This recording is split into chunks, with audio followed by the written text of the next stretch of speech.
Assalamualaikum warahmatullahi wabarakatuh.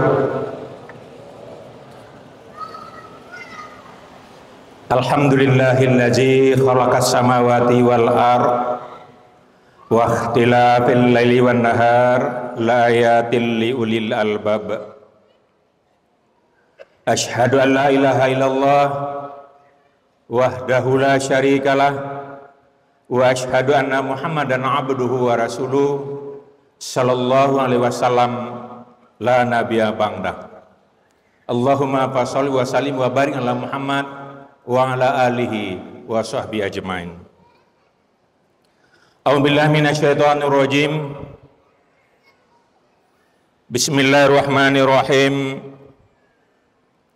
Kuntum khaira ummah ukhrijal linnas ta'muruna bil ma'ruf wa tanhauna 'anil munkar wa tu'minuna billah. Shadaqallahul azim.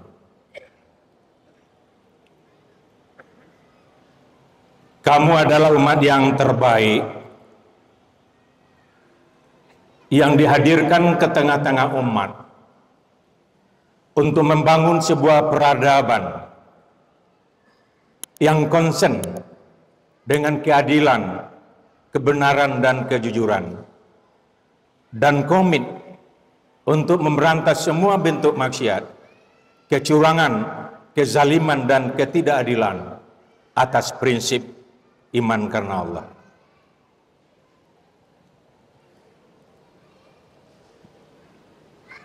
Yang sama-sama kita hormati Bapak Menteri, Pak Sandiaga Salahuddin Uno beserta rombongan dari Jakarta,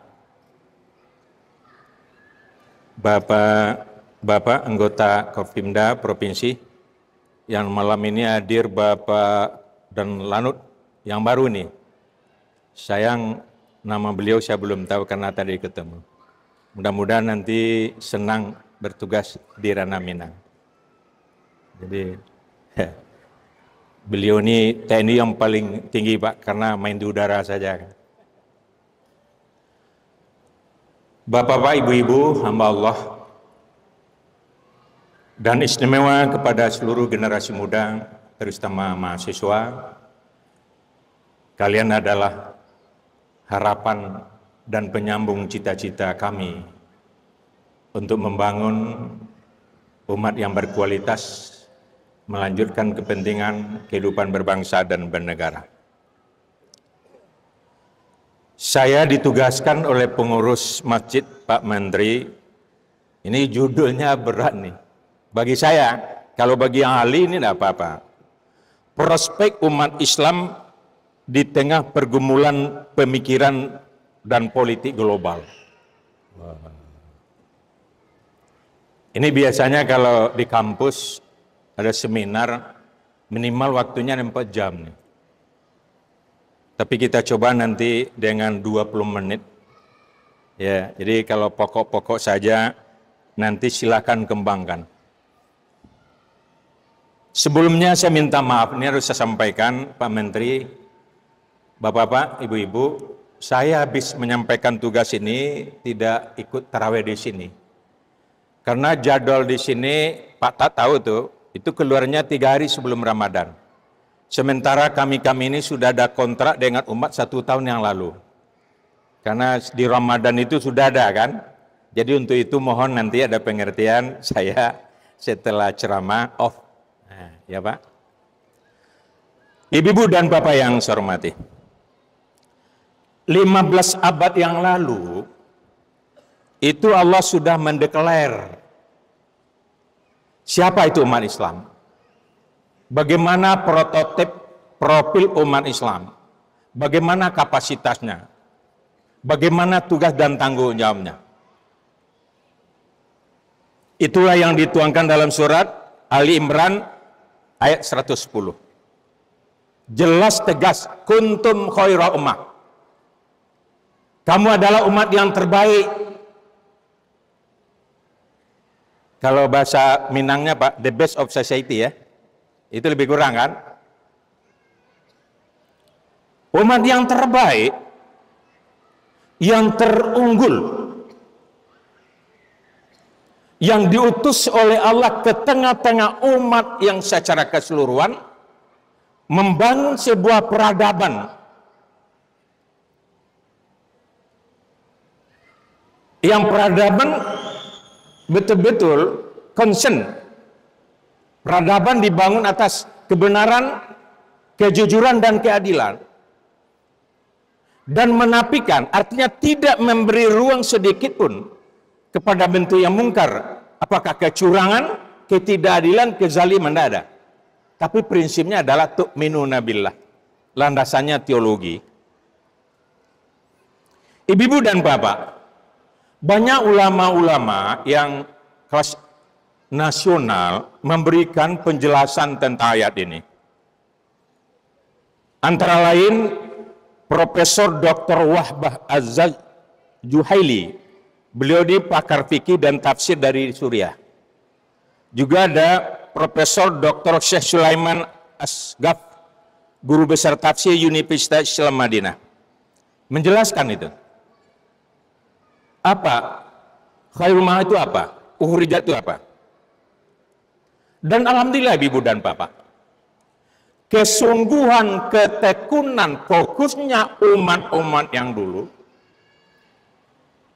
tentang apa yang diamanahkan oleh Allah ini, umat Islam mampu berada pada posisi mengendalikan, menentukan, bukan ditentukan.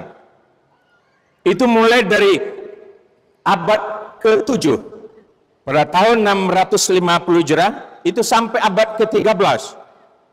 Itu dunia dikendalikan oleh umat Islam.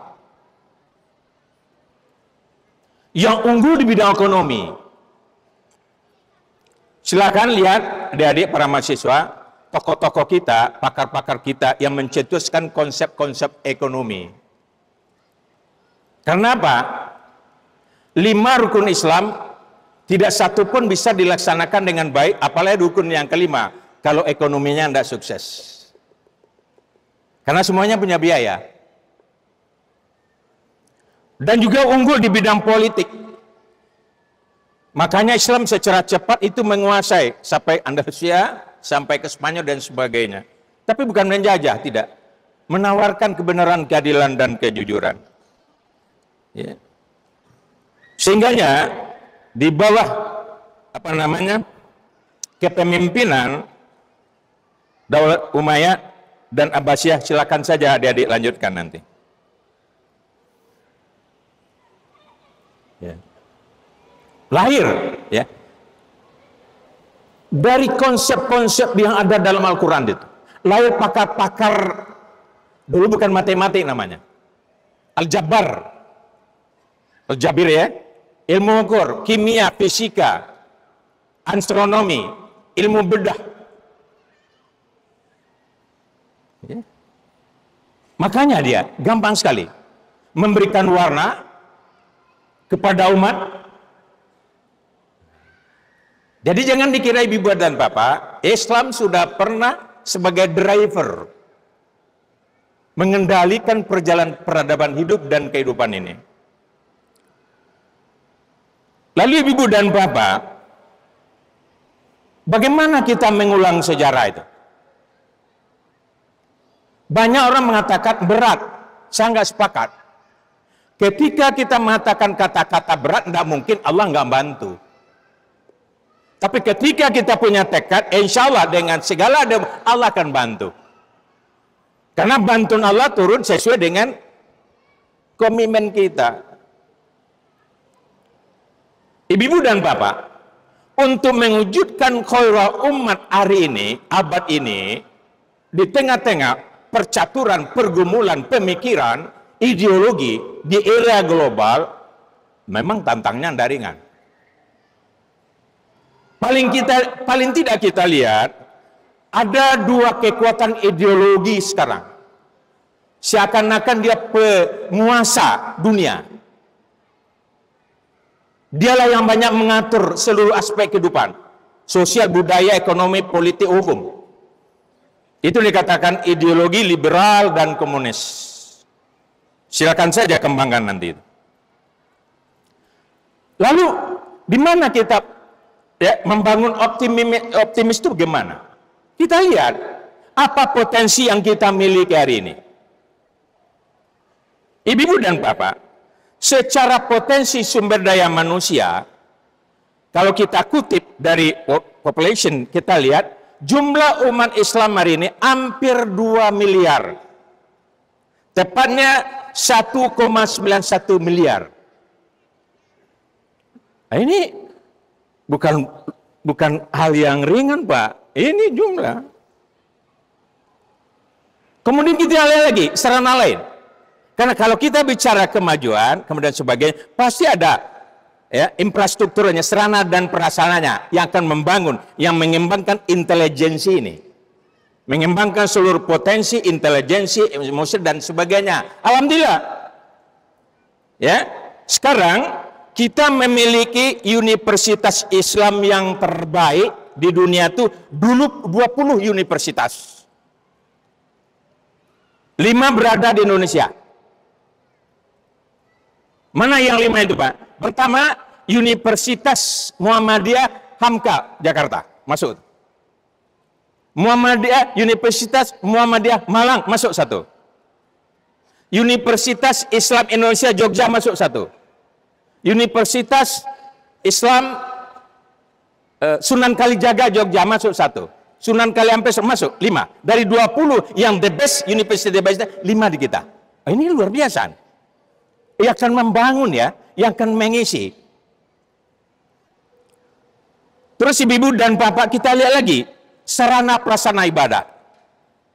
Dari catatan yang kita temukan, sekarang jumlah masjid di dunia, di berbagai negara sudah mencapai 3,6 juta. Bahkan di kota Moskow sendiri, kalau Pak Menteri mungkin sampai sana, luar biasa mega masjid. Moskow, ya luar biasa. Ya dikatakan dulu Stalin komunis, luar biasa, Pak. Ya, di mana aja enggak? Di Amerika, di sini, dan udah kono. 3,6 juta luar biasa untuk mengembangkan sumber daya manusia. Ya, bukan saja untuk mendidik manusia untuk pelaksanaan beribadah, tapi mengembangkan sumber daya manusianya. Karena di sininya juga dikembangkan. Jadi saya katakan ya, di sana di luar itu masjid ini jaga universitasnya masyarakat, belajar sains, teknologi, budaya, sosial, politik, ekonomi. Kita yang kadang-kadang bangun masjid mengembangkan tapi untuk ibadah saja ya. Nah ini potensi. Nah kalau kita lihat secara internal kita di Indonesia, apa yang membuat kita harus optimis? Pertama, secara sumber daya manusia, ya, kita sekarang ibu dan bapak, jumlah kita lebih kurang 236 juta. Kalau dipresentasikan lebih kurang 84,35% umat Islam dari totalitas penduduk. Wah ini luar biasa, Pak. Sarana prasarana ibadah untuk membentuk, mengajar ibadah dan sebagainya, alhamdulillah kita punya masjid 800.000. Itu nggak masuk musola, nggak masuk surau kalau di Minang. Kalau di Jawa mas langgar ya. Jadi waktu saya kuliah di sana itu saya sering juga kelakar. Apa bedanya orang Minang dengan orang Jawa? Di Jawa itu sholat boleh dilanggar, ya kan? Di sana sholat boleh dilanggar kan? Di sini sholat nggak boleh dilanggar. Ini joke ya. Ini bingung Pak Menteri ya. Terjemahkan saya nanti ya. Tanya Pak ini Pak Ketua Pak Suarida. Di Minang nggak boleh sholat dilanggar Pak. Kalau di Jawa boleh sholat dilanggar. Kita punya perguruan tinggi Ibu ada, perguruan tinggi Islam itu 664. Ya.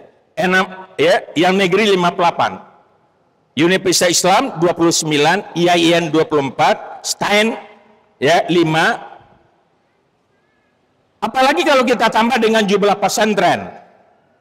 Ya, kita punya pesantren sekarang Ibu dan Bapak ya 39.167 unit. Santri yang dari seluruh itu yang digodok sekarang, tenaga-tenaga yang nanti yang kita harapkan bagaimana mungkin mengangkat harkat dan martabat memajukan Islam lebih kurang 3,85 juta, hampir 4 juta. Kemudian apa lagi Bapak Dan? Karena apa? Islam itu butuh power. Islam tanpa power nggak mungkin. Ibu-ibu dan Bapak, kita lihat ya, jumlah ASN atau PNS menurut Badan Pusat Statistik itu sekarang jumlahnya 3.730.000.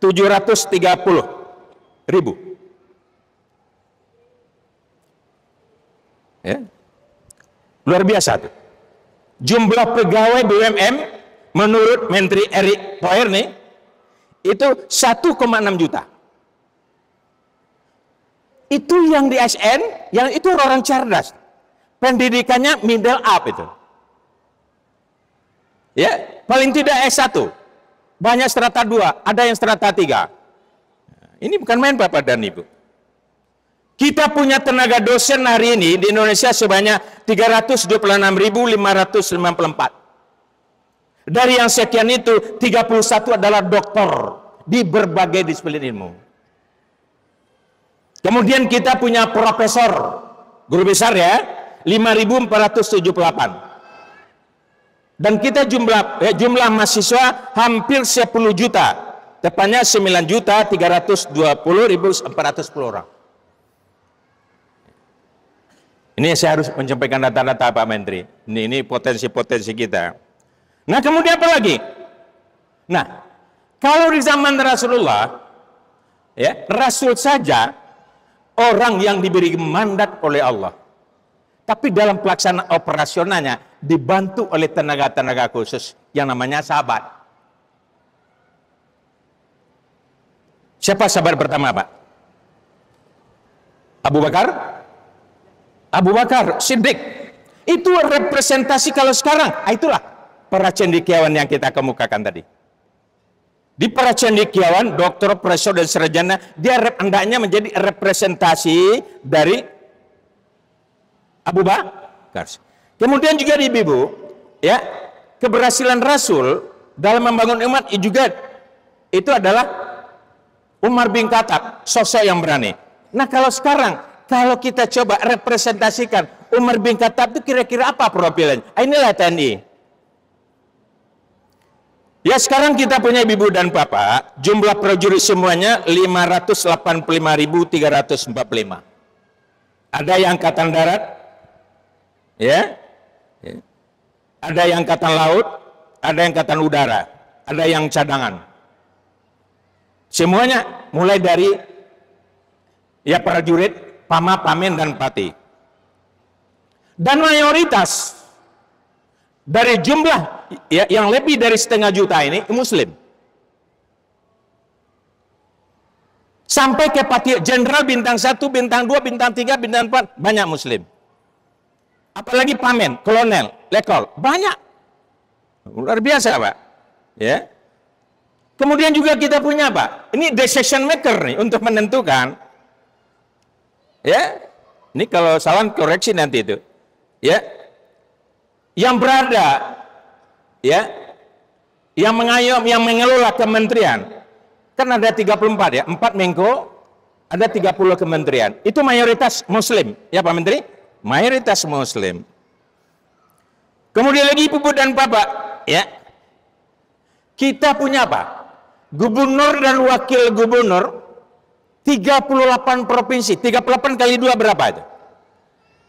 38 kali 2 berapa?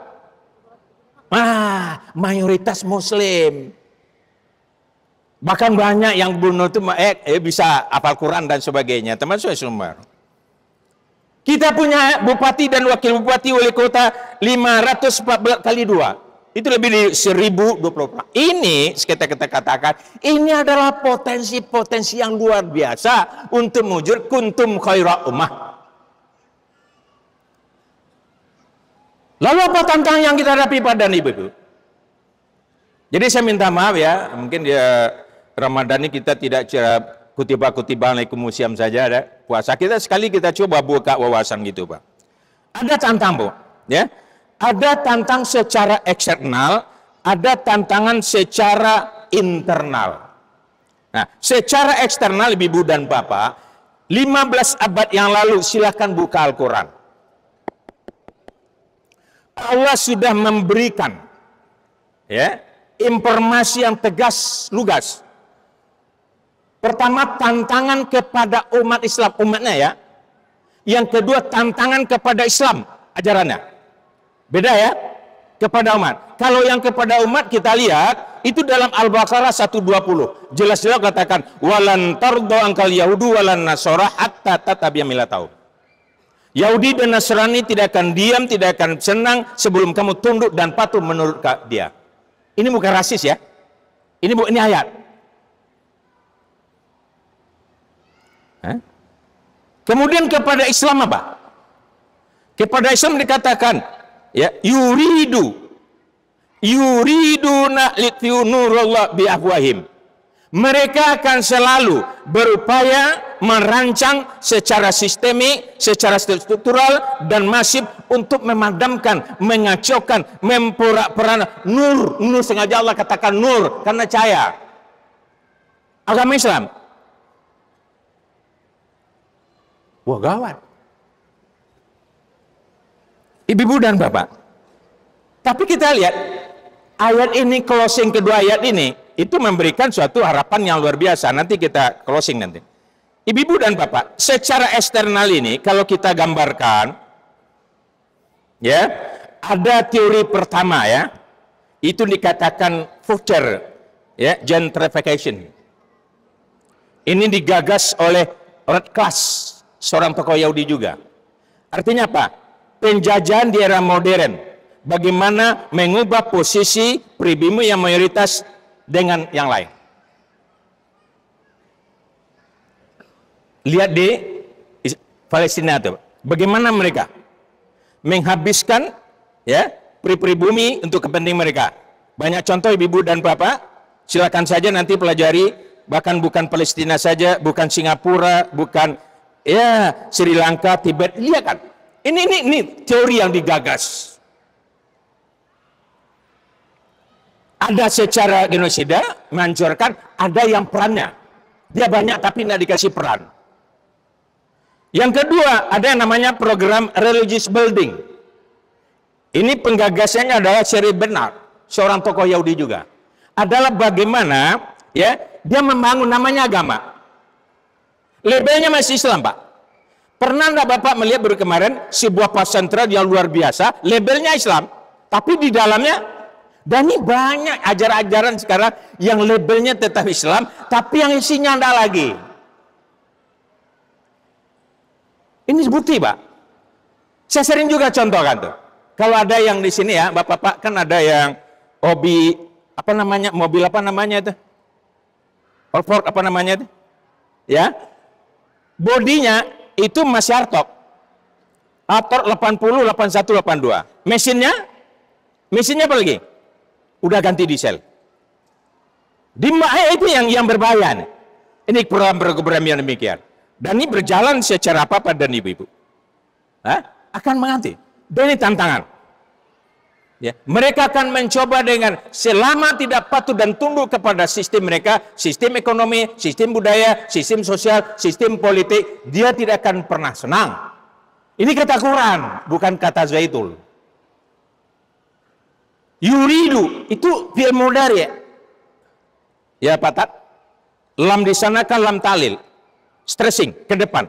Dia tidak akan pernah berputus asa, mengacaukan. Ini kalau tadi umatnya sekarang asal Islamnya. Makanya harus hati-hati Ibu dan itu secara eksternal. Secara internal tantang kita sekarang adalah ibu-ibu dan bapak Islamophobia. Ini yang gawat. Islamophobia bahasa Minangnya apa nih Pak? Curiga ke Islam, nggak senang, nggak lama ada. Setiap yang belabel Islam, mereka sudah tuh reaktif. Pernah ibu-ibu nggak bapak-bapak ketemu dengan ulat kobra? Pernah? Begitu bertemu apa reaksinya? Ini orang-orang terdidik Pak, middle up. Bisa saja ya selevel profesor, doktor dan sebagainya.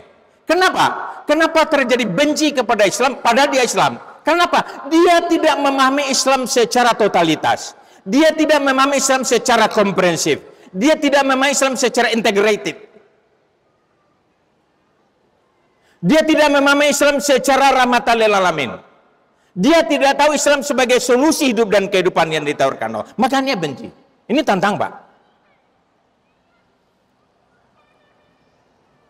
Yang kedua, Ibu dan Bapak, ya, kurangnya kesadaran umat Islam untuk benar-benar mempelajari Islam secara totalitas ini. Sehingga apa? Bagi kita, kalau Islam sudah sholat, puasa, zakat, dan haji. Orang kalau sudah sholat, apalagi berjamaah, apalagi awal waktu, ya udah berpuasa Senin Kemis, ada hari ketentuan, sudah berzakat tiap tahun, berinfak, hajinya berkali-kali, umrahnya, senang. Kalau Islam hanya ibadah ritual, tidak mungkin Rasul itu diutus waktunya sampai 24 tahun. 5 tahun cukup. Tahun pertama diajarkan keimanan oleh Rasulullah.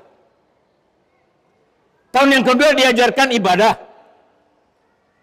Tahun ketiga diajarkan akhlak. Tapi 24 tahun. Bahkan yang lebih hebatnya Papa dan Ibu, ya kan, kalau Muhammad itu yang dibuli, diludahi, dia sabar. Nggak pernah Nabi balas. Silakan cerita dia dengan seorang Yahudi. Tapi kalau Islam yang disinggung, dia turun 5 kali Rasul turun ke gelanggang. Karena apa? Karena Islam yang di. Silakan Bapak itu.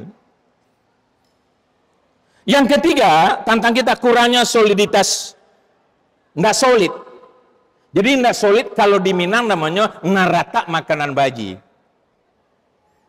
Kalau nggak solid, nggak bisa solider. Nggak bisa kita bicara ukhuwah Islamiyah, ukhuwah wataniyah, ukhuwah insyaAllah. Kalau nggak solid, nggak bisa, Pak. Solider itu kalau dengan solid. Maka persoalannya Ibu dan Pak, bagaimana wayon? Bagaimana jalan keluarnya untuk kembali mukit kuntum khairu ummah? Ya. Allah memberikan solusi. Allah memberikan jalan. Tidak ada jalan yang buntu dalam Islam. Seberat apapun persoalan, seruit apapun, multi-kaited apapun persoalan, ada solusinya. Kadang-kadang kita yang mempelajarinya. Bagaimana supaya kita menjadi umat yang diperhitungkan, bukan umat yang dihitung. Umat yang mengendalikan, bukan umat yang dikendalikan. Umat yang bisa mengurus, bukan umat yang bisa diurus. Makanya melalui Al-Imran 103 Allah katakan, salah pertama apa? Wa'tasimu bihablillah. Kembali secara utuh kepada agama. Totalitas. Nggak mungkin sebagian-sebagian. Nggak mungkin ya, kita menjadi hamba yang baik, kita menjadi mutakin, kalau kita hanya bagian-bagian tertentu yang kita pelajari dan kita amalkan. Saya sering contohkan, ya karena sebagai akademis, S1 itu dia baru bisa dilantik sarjana kalau dia sudah lulus 120 SKS. 50 mata kuliah. Bisa enggak? Ada enggak kampus misalkan? Ada 2 mata kuliah, SKS, itu belum lulus, bisa enggak dia diangkat menjadi sarjana? Enggak bisa. Bisa enggak dikatakan ketua prodi Islam? Enggak bisa, Pak Tat. Enggak bisa. Dia baru bisa dilantik sebagai, ya makanya udkhulu fis silmi kafah wala udkhulu fis kafah secara sempurna. Apa? Kalau secara totalitas, walaupun kualitasnya itu ada yang sederhana. Yang kedua apa? Wala tafarraqu. Jangan berpecah-pecah. Di samping kita kembali, ya kita harapkan seluruh pakar-pakar, ya kan, di bidangnya, kita harapkan bagaimana semua akademis tahu, kita kena bagaimana indahnya konsep ekonomi Islam atas kejujuran, dengan bagaimana indahnya konsep politik dalam Islam, bagaimana indahnya konsep ya, hukum, budaya dan sosial. Indah. Bila itu kita pelajari secara sungguh dan sungguh-sungguh, insya Allah itu akan lahir tuh, ya kan, mindset cara berpikir untuk yang konstruktif. Bukan dirinya saja, masyarakat, untuk bangsa dan negara. Makanya kita harapkan seluruhnya, wa'tasimu. Ya, kita harapkan, wahai profesor, wahai doktor, wahai para katakanlah pejabat-pejabat negara, mulai dari level atas sampai ke level bawah. Di samping Anda punya tanggung jawab kepada tugas pokok Anda sebagai aparatur, juga kita sebagai muslim bertanggung jawab untuk mengembangkan, menegakkan Islam dan prinsip kebenaran, keadilan, dan kejujuran. Kita mohon kepada wahai para TNI Polri, yang jenderal-jenderalnya, yang kolonelnya, ek-letnan kolonel dan sebagainya, marilah di samping saudara-saudara bertanggung jawab tentang tugas-tugas pokok sebagai TNI dan Polri, mohon ada coupling, ada ruang untuk bagaimana membela dan mensiarkan, membesarkan Islam ini. Ini baru Tasim. Jangan kita ke kelompok, silakan apapun partainya, apapun organisasinya, apakah Muhammadiyah, apakah NU, Tarbiyah, partai yang lain, Anda boleh dibesarkan di organisasi, tapi untuk perjuangan dan kepentingan Islam hanya satu.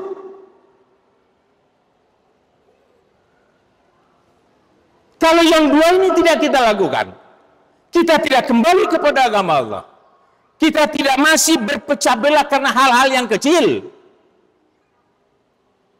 Mungkin kita biasa-biasa saja, tapi di hadapan Allah, semua kita tanpa kecuali ulama, kiai, ustadz, buya, jenderal, pejabat, pengusaha, generasi muda akan bertanggung jawab di hadapan Allah.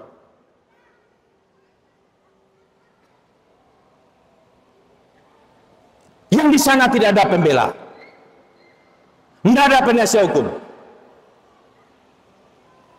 Summalatus alunna yauma izinan. Kamu akan diminta pertanggungjawaban untuk itu nanti.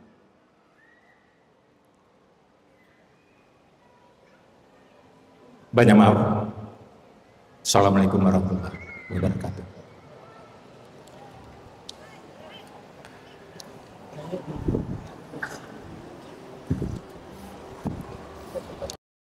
Mm-hmm.